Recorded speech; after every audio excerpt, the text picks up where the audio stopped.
What do you reckon?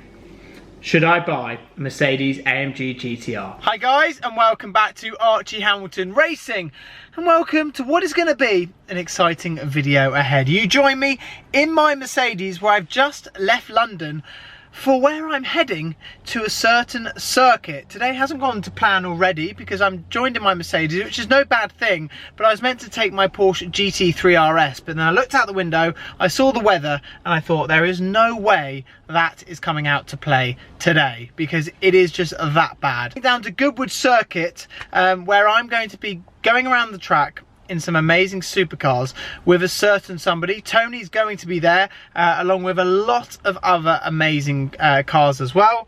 But one thing which is not good, and like I've said it before, I'm not going to bang on about it all day long, and that is the weather. Wood on its own is already seriously dangerous in the dry, let alone the wet. So Tony is going around the track, but I phoned him up the moment I saw the weather. I said, when you go out there, be careful and build it up slowly, because one mistake and you're in the wall. Let's head on our way, enjoy the day in this torrential weather. Absolutely not ideal to be taking supercars around a racetrack, but what you can see straight ahead of you, you can see the G-force meter on this car, which is quite cool. So when you turn into a corner, it sort of moves around, and then your speed comes around there as well. I've actually just changed that to that. And you now join me at a very rainy Goodwood. It is chucking it down here, it really is. I mean, I can't quite describe it, but for now, not the day to be going on a track, put it that way. So I've turned up, it's roughly lunchtime at the moment, everyone's inside having lunch, and apparently Tony's been hooning round, but I am going to sit next to him today, and I am going to be teaching him the wet lines. But we're also going to do, flipping out, it's wet. We're going to see the cars that are here today. I've been told there's a lot of GT3 RSs. First thing which I'm greeted with today, and that is a BMW M4 GTS. It seems to be going around the track. Haven't seen one of them for a while. They are seriously cool, aren't they, with the wing and also the funny wheels as well, with the funny coloured wheels, not funny wheels, you know what I mean. And these have a roll cage inside them as well, so they are awesome, aren't they? A BMW M2, which is probably going around, it might not. I used to own one, which actually, I did think that was my old car, but it's not, because it doesn't have the exhaust on the bottom of it, so that is actually not my car. We have a GT3 RS. Crazy to think that I own one of these and it's at home. I mean, that is absolutely crazy to actually think that. I have another GT3 RS here as well. This is in a kind of funky green. I do like the green which this has on it, and also has the decals down the side of it. I know a lot of you guys have been telling me to do the decals which are down the side just here. I don't know if I'm going to do it. I think it does look quite good, but I'm not sure if I'm going to do it. But I love the colour. I think the colour's amazing. And it is mad to think, at home, I've got one of them. What? Crazy. An Alfa Romeo 4C. I've seen one of those a lot before. Becoming Patrick, he's got one of these. And they're very cool. They are incredible value for money. We have a Porsche GT3. Amazing as well. This one has the silver wheels. I'd probably go for the black wheels on this if it was me personally. And then if we walk a little bit further on here, we have a McLaren 720S, which I'm sure in these conditions is going to be a little bit leery, that is for sure. It's not going to be the, sort of the most stable car around here, but I love the colour. I think the colour is very funky and cool, and they are amazing. And if you think a McLaren 720S these days is roughly £150,000 in the trade, it gets you a lot of car for the money. And a lot of you guys were like, you should get one of them to me. I do like them.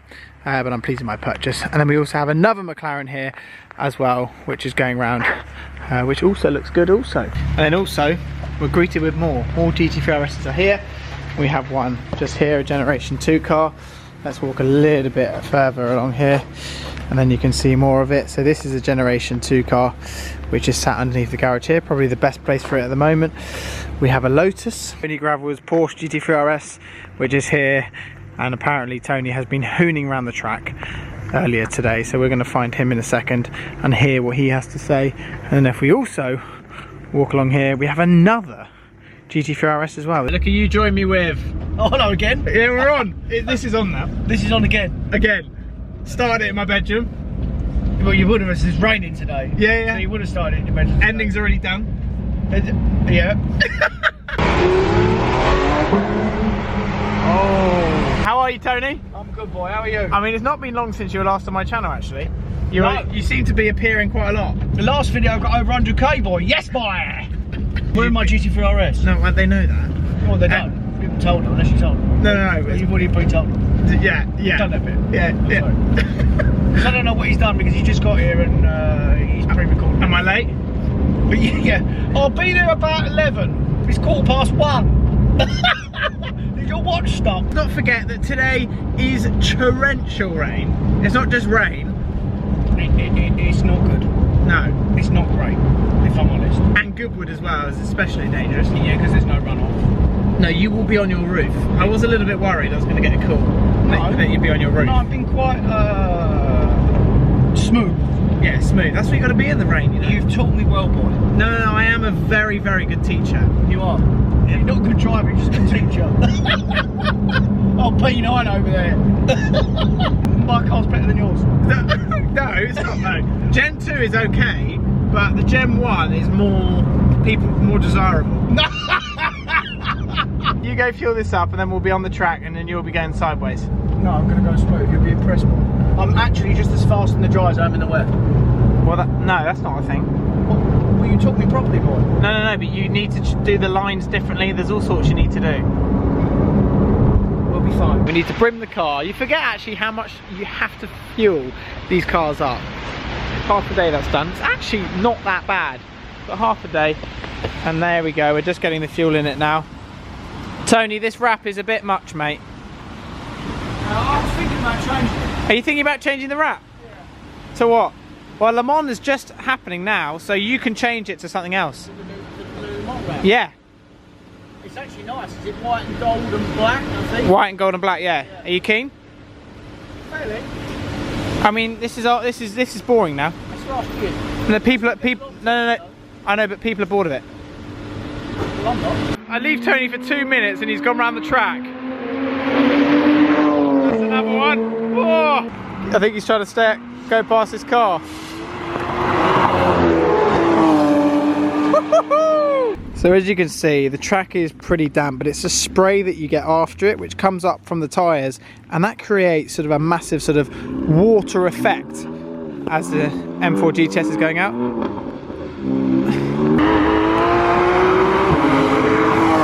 So Tony's been taking the wide line out of the chicane, which is better.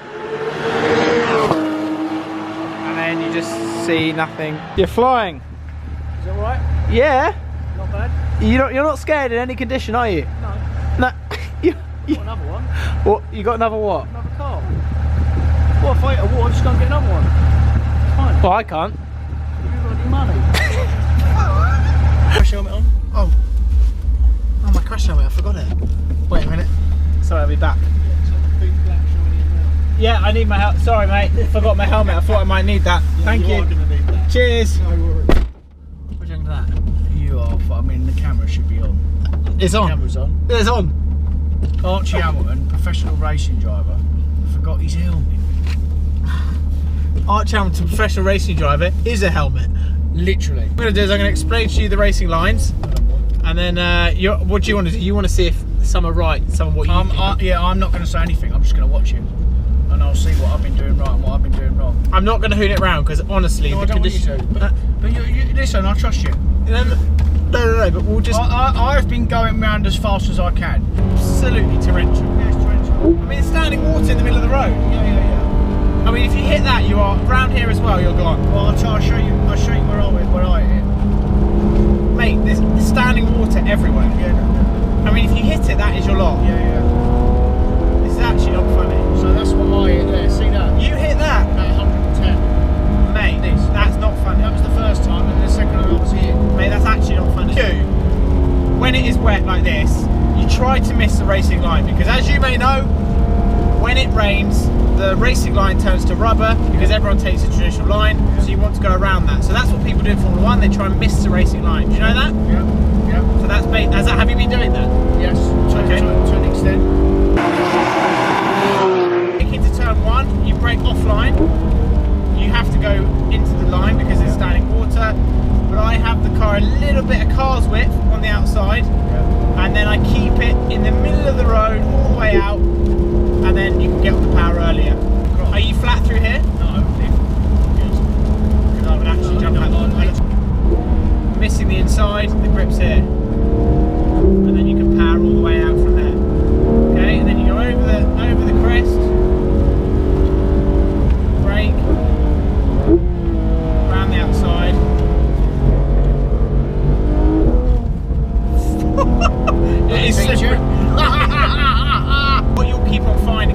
brake a little offline, then you'll start always moving and doing different things in different corners.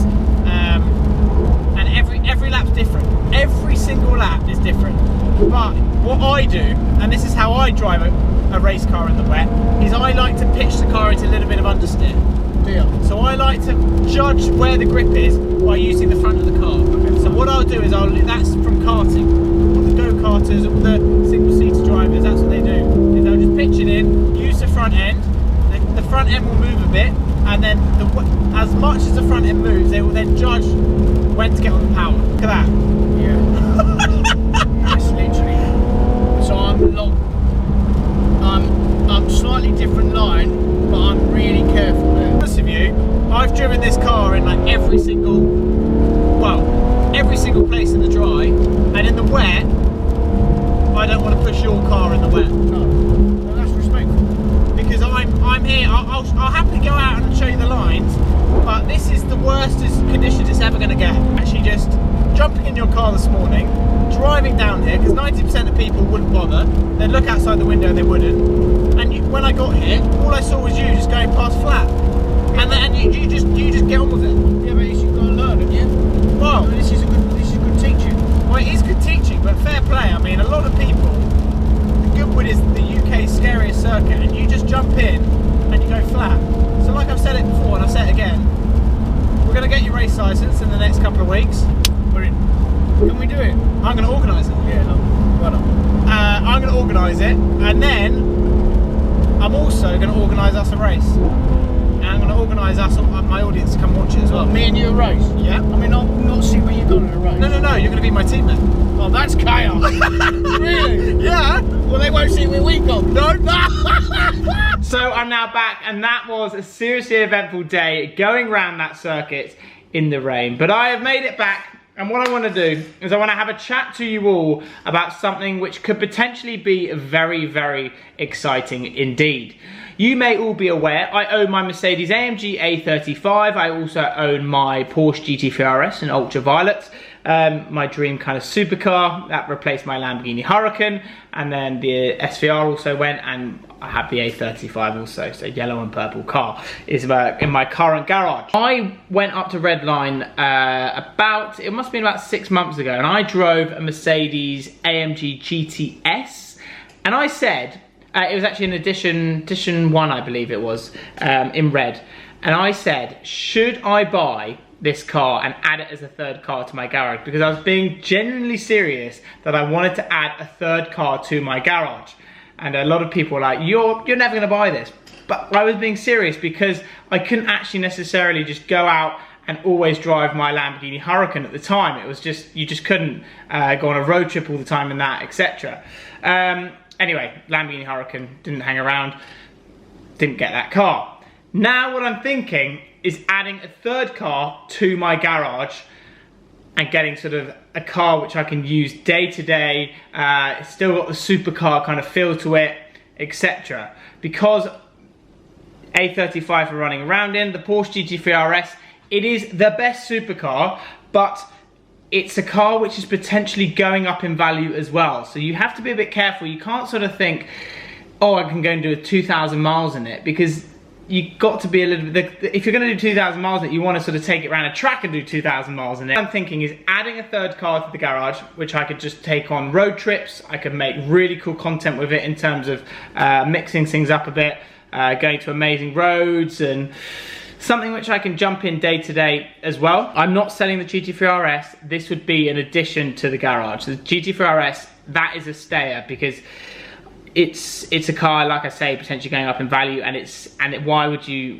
sell it? It seems to be holding very well, and yeah, it's perfect. So I'm thinking about adding a third car to the garage. Car which I am seriously considering getting is a Mercedes-AMG GTR, because value for money, they're incredible, but I want you guys and I want your opinion, because you might be thinking, well, why? Because I just think it could be awesome for road trips. It's an AMG GTR, so it looks insane. There might be a wrap or two in there. No, you could potentially make it look insane, and then you could have in your garage a Mercedes A35, an AMG GTR, and a GT3 RS. I just think it potentially could allow me to mix content up even more. Not necessarily to take a GTR around the track. GTR RS is much more suited for that. So the GTR RS would be my track car, my kind of car, which is perfect for that. And then the AMG GTR would be the car which you'd potentially take on more road trips and put more miles on it and use it day to day, etc. If you want to go see your mates, you'd take your AMG GTR necessarily. You wouldn't necessarily just take the Porsche. Then you've got your A35 as your runaround. What do you reckon? Should I buy a Mercedes-AMG GTR? That is the question. So, you might be thinking I'm going mad, but I'm being genuinely, totally, 100% serious. And we can make this happen, if you want the car. Comment down below, yes. Maybe put a reason with it as well. If you don't, just say you don't think it's necessary. But I'm just thinking for content. I've already got the dream garage, but there is an opportunity. So, comment down below, what do you think? Can you imagine a drag race, AMG GTR versus GT3 RS? That'd be insane! I hope you enjoyed this video. I bet this was not the ending that you were expecting. You've just seen a track day video, and then you've just seen me just drop out the blue. Should I buy a Mercedes AMG GTR? Don't forget to subscribe, leave your comments down below, and I'll see you all very soon.